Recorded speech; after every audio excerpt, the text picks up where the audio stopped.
어머니, 설애가 기원제 처녀로 지목됐다면서요.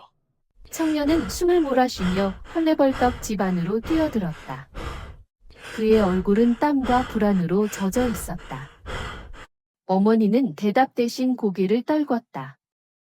마치 오래전부터 알고 있었다는 듯 아무 말도 하지 않았다. 청년이 살고 있는 이 마을은 바닷가에 인접한 조용한 어촌 마을이었다.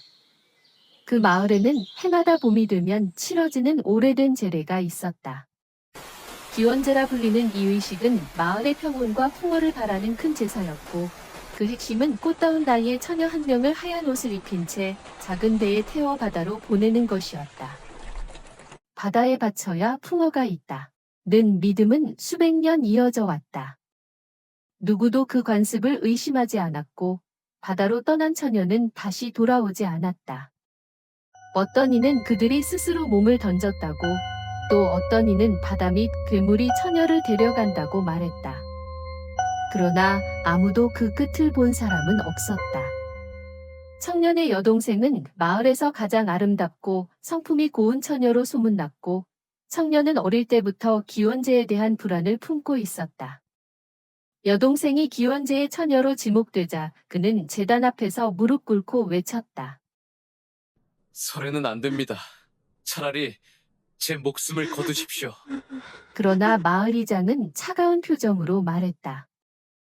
기원제는 마을 전체의 안녕을 위한 것이야. 개인의 감정으로 흔들 수는 없다. 그리고 알다시피 기원제는 신성한 처녀가 치러야 하는 것이지. 자네 같은 남정네는 할 수 없네. 모든 게 정해진 듯 흘러갔고, 여동생은 기원제 전날 밤 하얀 한복을 입고 작은 배 앞에 앉아 조용히 기도를 올렸다. 청년은 이대로 가만히 있을 수는 없었다. 다른 사람들 몰래 배 및 창고에 몸을 숨겼다. 그는 무슨 일이 있어도 동생만큼은 지키겠다고 결심한 상태였다. 자, 출발! 이장의 신호에 따라 사람들은 배를 밀었다. 배는 떠났고 멀리 바다로 나아갔다. 동생은 두려움에 떨며 청년에게 말했다. 오빠, 거기 잘 숨어 있지? 나 너무 무서워. 걱정하지 마. 무슨 일이 있으면 내가 바로 구해줄게. 청년은 동생을 달래며 배 밑에 계속 몸을 숨기고 있었다. 몇 시간이 흐른 뒤 안개 너머에서 서서히 다른 배 한 척이 다가왔다. 그 배에는 놀랍게도 이장이 타고 있었다. 이장님, 여동생의 부름에도 이장님은 말없이 서 있었다. 이장의 등장에 청년은 의아했지만 숨죽이고 가만히 지켜보고 있었다. 이장은 여동생을 자신의 배로 옮기고 어딘가로 출발했다. 청년은 조용히 그들을 뒤쫓았다. 목적지는 인근 대포구. 포구의 외진 저택에서 여동생은 노예처럼 끌려 들어갔고, 청년은 저택 밖에서 몸을 숨기고 지켜보았다. 상인은 이장에게 돈을 건네주며 말했다. 올해것도 인물 하나는 참 좋습니다. 덕분에 마을은 잘 살고 있어. 앞으로도 계속 잘 부탁합니다. 그 말에서 청년은 진실을 깨달았다. 처녀들은 바다에 받쳐진 것이 아니라 매년 외지로 팔려나가고 있었던 것이다. 이장은 그 대가로 상인에게 거액의 돈을 받았다. 기원제는 오랜 세월에 걸쳐 체계화된 인신매매 제도였다. 청년은 여동생을 구출해 몰래 마을로 데려왔다. 그리고 마을 어른들을 모아놓고 이장의 실체에 대해서 말해주었다. 여러분, 기원제는 사실 처녀들을 외지에 파는 이장의 계략이었습니다. 청년이 모든 것을 폭로했다. 그러나 마을 사람들의 반응은 차가웠다. 더 놀란 건 자신의 부모님조차 그랬다는 것이다. 그렇다.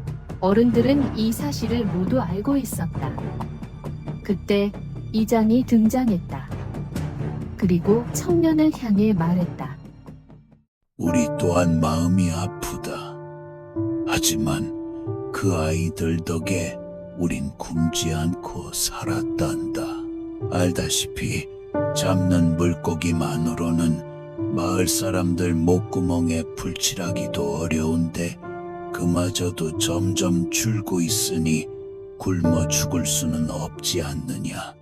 아무리 굶어 죽는다 한들 꽃다운 처녀들을 팔아먹는다는 게 말이 됩니까? 우리 동생, 딸 아닙니까?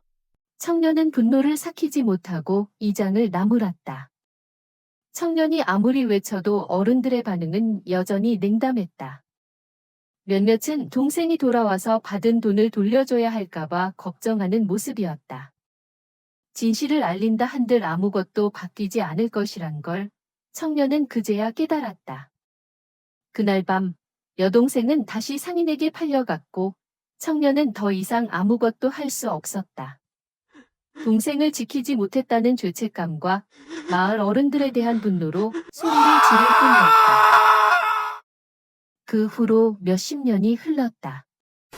어느 봄날 바다의 평온과 풍어를 위하여 라는 글귀와 함께 다시 붉은 천이 어촌마을 길목에 걸렸다. 하얀 옷을 입은 어린 처녀 하나가 배에 올라타고 있었다. 한 노인이 높은 언덕에서 그 광경을 내려다보았다. 그의 얼굴에는 슬픔도 분노도 없는 무표정한 미소가 떠올랐다가 이내 사라졌다. 이장님, 기원제 준비 다 됐습니다. 어서 내려가시죠. 마을 사람이 언덕까지 뛰어올라와 노인에게 외쳤다. 이제는 희끗해진 머리, 눈가의 주름, 전과 달리 나이를 많이 먹은 청년이 서서히 고개를 돌렸다. 자, 출발! 이장이 된 청년의 굵은 외침과 함께 올해 기원제가 시작됐다.